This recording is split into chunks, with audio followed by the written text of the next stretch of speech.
পরে নিয়াত করছেন যদি আল্লাহ আমার ভাষায় রাখে ইংলিশ মিডিয়ামে পড়াবো। আর গরিবের চিন্তা ভাবনা থেকে এমন যে আল্লাহ তাআলা যদি আমার একটা সন্তান দেয়, দুনিয়া চাই না, তো আমার চাহিদা হলো মরলে যেন জানাজা পড়াইতে পারে।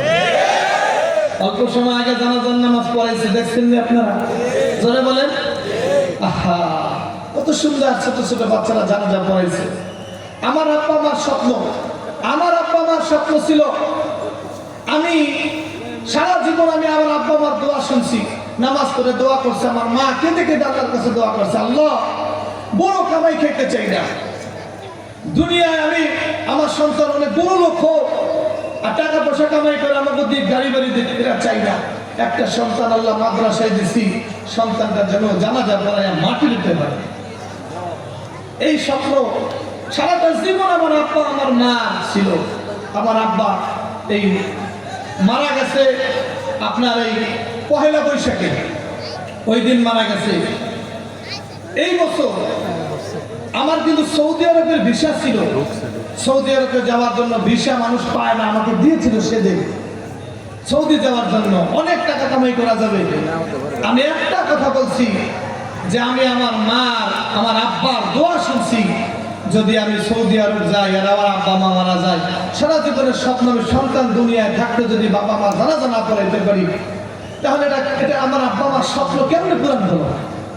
এই জন্য আমি আমার আব্বা মা স্বপ্ন পূরণ করতে আমি বাহিরে রাষ্ট্রে যাই নাই। আর এমনকি আমার আব্বা যেদিন মারা যায়, জানাজার মঞ্চে দাঁড়িয়ে আমি এতটুকু কথা বলেছিলাম যে আমার আব্বা যাদের স্বপ্ন ছিল সেই স্বপ্ন আজকে পূরণ হচ্ছে। সেই স্বপ্নটা হলো এমন যে আমি যেন তার জানাজার নামাজ পড়াই, এটাই আমার আব্বার জীবনের সবচেয়ে বড় পাওয়া ছিল। ভাইরা আমার, এই মাদ্রাসায় যে সমস্ত সন্তানগুলো পড়ে তাদের চাহিদাটা এরকম থাকে বাপ মার যে আমার সন্তানটাও যেন মারা যাওয়ার পরে জানাজা পড়াইতে পারে। কথা বলেন ঠিক কিনা? বলে বলেন ঠিক কিনা? এই মাদ্রাসা বন্ধ হোক আপনারা চান? কেউ চায় না ভাই। এখন তো আমরা অনেক সচ্ছল হয়েছি, কিন্তু একটা সময় আমাদের অবস্থা এমন ছিল, ইসলামের গাছের গোড়ায় পানি ঢালার মতো লোক ছিল না। কথা বলেন ঠিক কিনা?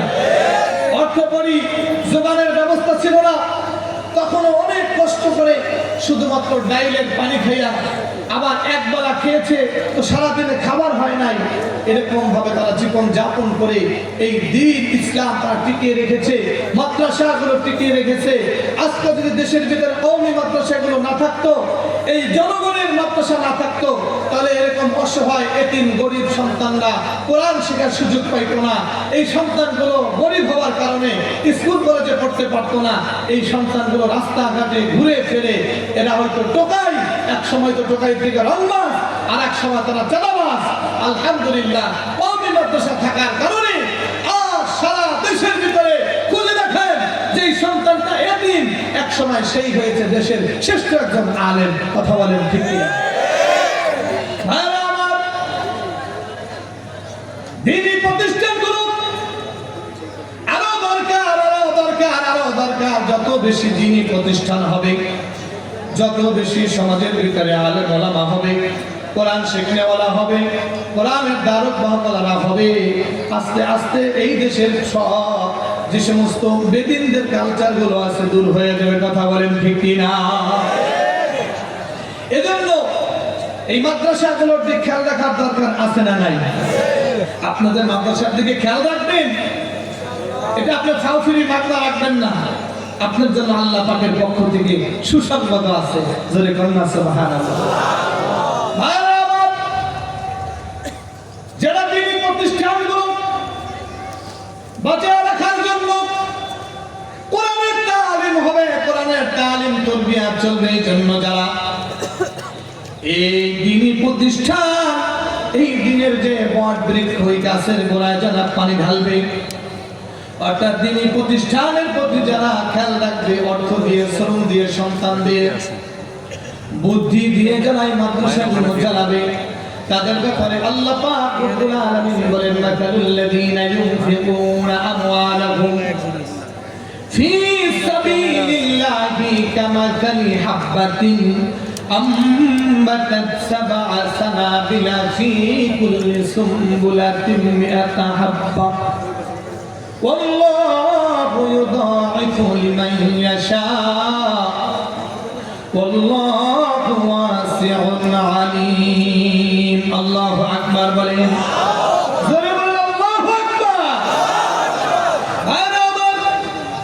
যারা আল্লাহর রাস্তায় একটি টাকা দান করবে, এই একটি টাকা দানের ব্যাপারে একটি টাকা দান করলো, সে যেন একটা গম রোপণ করলো। একটা গম, এই একটা গম রোপণ করার পরে একটা গম থেকে গাছ হলো, একটা নয় দুইটা নয় 7টা গাছ হলো, এবং 7টা গাছের প্রত্যেকটা গাছের ভিতরে 100 করে এরকম ভাবে গম সহ ছড়া হলো।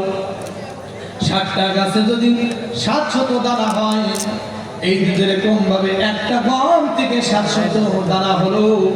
যারা আল্লাহ রাস্তায় একটি টাকা